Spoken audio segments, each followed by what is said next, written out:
السلام علیکم ورحمۃ اللہ وبرکاتہ۔ بسم اللہ الرحمن الرحیم۔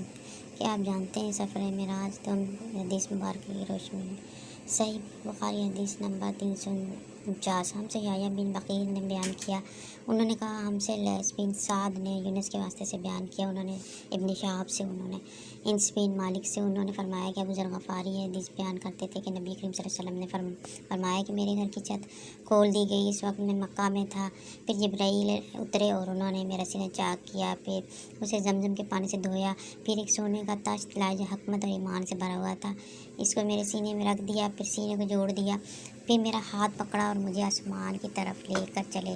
جب میں پہلے آسمان پر پہنچا تو جبریل نے آسمان کے دراغ سے کہا کھولو۔ اس نے پوچھا آپ کون ہیں؟ جواب دیا کہ جبریل۔ پھر انہوں نے پوچھا کہ آپ کے ساتھ اور بھی ہیں؟ جواب دیا ہاں، میرے ساتھ محمد صلی اللہ علیہ وآلہ وسلم ہیں۔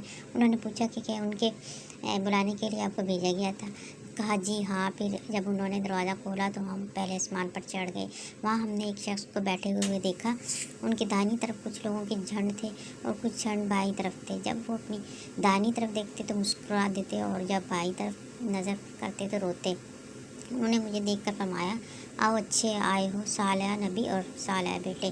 میں نے جبریل سے پوچھا یہ کون ہیں؟ انہوں نے کہا یہ آدم ہیں اور ان کی دائیں بائیں جو جھنڈ ہیں یہ ان کے بیٹوں کی روحیں ہیں، جو جھنڈ دائیں طرف ہیں وہ جنتی ہیں اور بائیں طرف کی جھنڈ دوست کی روحیں ہیں، اس لیے وہ جب وہ اپنی دائیں طرف دیکھتے ہیں تو خوشی سے مسکراتے ہیں اور جب ایک بائیں طرف دیکھتے ہیں تو رنج سے روتے ہیں۔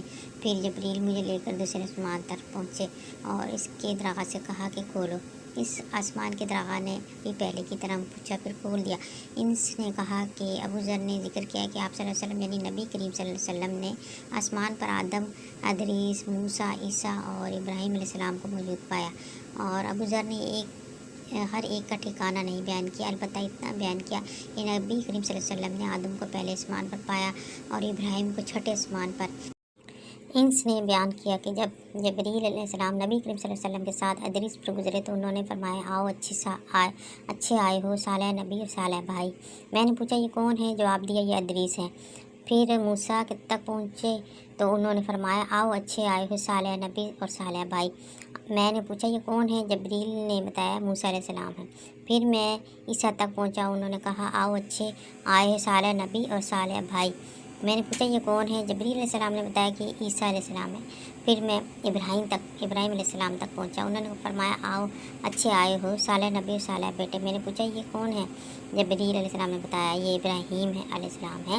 ابن شہاب نے کہا کہ مجھے ابو بکر بن حزم نے خبر دی کہ عبداللہ بن عباس اور ابو حبۃ الانصاری رحمۃ اللہ علیہ کہا کرتے تھے کہ نبی کریم صلی اللہ علیہ وسلم نے فرمایا پھر مجھے جبریل علیہ السلام لے کر چڑھے، اب میں اس بلند مقام تک پہنچ گیا جہاں میں نے قلم کی آواز سنی جو لکھنے والے فرشتوں کی قلموں کی آواز تھی۔ ابن حزم نے اپنے شیخ سے اور انس بن مالک نے ابو ذر سے نقل کیا ہے کہ نبی کریم صلی اللہ علیہ وسلم نے فرمایا بس اللہ تعالیٰ نے میری امت پر 50 وقت کی نمازیں فرض کی، میں یہ حکم لے کر واپس لوٹ۔ جب موسیٰ تک پہنچا تو انہوں نے پوچھا کہ آپ کی امت پر اللہ تعالیٰ نے کیا فرض کیا ہے؟ میں نے کہا 50 وقت کی نمازیں فرض کی ہیں۔ انہوں نے فرمایا آپ واپس اپنے رب کی بارگاہ میں جائیے کیونکہ آپ کی امت اتنی نمازوں کو ادا کرنے کی طاقت نہیں رکھتی۔ اور میں واپس بارگاہ رب العزت میں گیا تو اللہ تعالیٰ نے اس میں سے ایک حصہ کم کر دیا۔ پھر موسیٰ علیہ السلام کے پاس آیا اور کہا کہ ایک حصہ کم کر دیا گیا۔ انہوں نے کہا کہ دوبارہ جائیے کیونکہ آپ کی امت میں اس کی برداشت کی بھی طاقت نہیں ہے۔ پھر میں بارگاہ رب العزت میں حاضر ہوا، پھر ایک حصہ کم ہوا۔ جب موسیٰ علیہ السلام کے پاس پہنچا تو انہوں نے فرمایا کہ اپنے رب کی بارگاہ میں پھر جائیے کیونکہ آپ کی امت اس کو بھی برداشت نہ کر سکے۔ پھر میں بار بار آیا گیا، بس اللہ تعالیٰ نے فرمایا کہ یہ نمازیں عمل میں 5 ہیں اور ثواب میں 50 کے برابر ہیں، میری بات بدلی نہیں جاتی۔ اب میں موسیٰ علیہ السلام کے پاس آیا تو انہوں نے پھر کہا کہ اپنے رب کے پاس جائیے، لیکن میں نے کہا کہ مجھے اب اپنے رب سے شرم آتی ہے۔ پھر جبریل علیہ السلام مجھے سدرۃ المنتہا تک لے گئی جہاں جسے کئی طرح کے رنگوں نے ڈھانک رکھا تھا جن کے متعلق مجھے معلوم نہیں ہوا کہ وہ کیا ہیں۔ اس کے بعد مجھے جنت میں لے جایا گیا، میں نے دیکھا کہ اس میں موتیوں کے ہار ہیں اور اس کی مٹی مشک کی ہے، یعنی خوشبو کی۔ الصلاۃ والسلام علیکہ یا رسول اللہ وعلی آلہ وصحبہ یا حبیب اللہ۔